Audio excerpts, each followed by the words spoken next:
There's very few geologic features on Earth that could wipe out a mountain range just completely.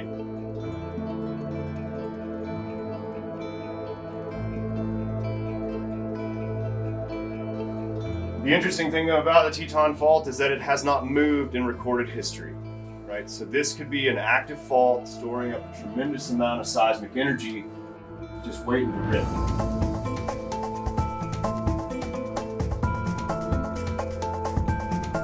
I think the most recent fault slip on it was 4,800 years ago, and it was almost 2 meters of slip.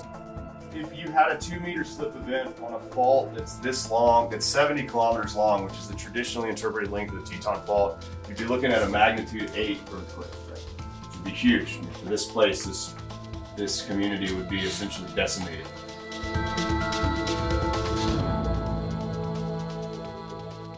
But what's scary is that the longer the fault gets, the further we can track the fault, the bigger the seismic hazard potential, right?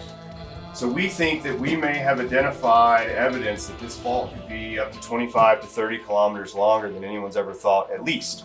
And the idea being here, a lot of people say, oh, well, the fault doesn't continue further north because the topography is gone.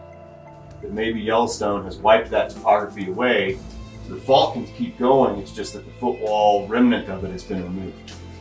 There's very few geologic features on Earth that could wipe out a mountain range just completely. And the super caldera is maybe the only one.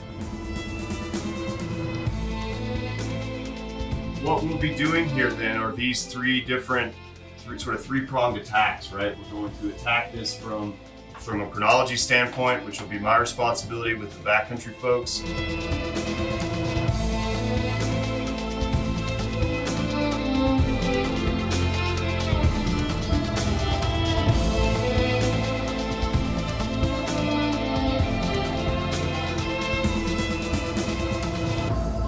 Attack this from a lake survey standpoint, which would be Mike and Joseph's responsibility. It's not difficult to imagine how a project like this could evolve over the course of a decade, where we develop these nested data sets of different resolution, looking first during this field trip at kind of the last, say, 150 meters of sediment accumulation, and maybe down the road as we get some more proposals funded, looking deeper and learning more about the history of the system farther back in time.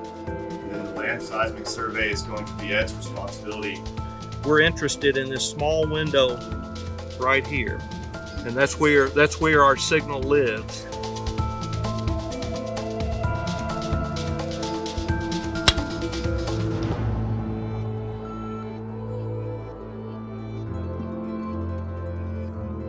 So this is really cool. This is actually one of the coolest studies I've ever been a part of. And the neat thing about it is that every time we make a prediction here and then we go look at the data, it all lines up.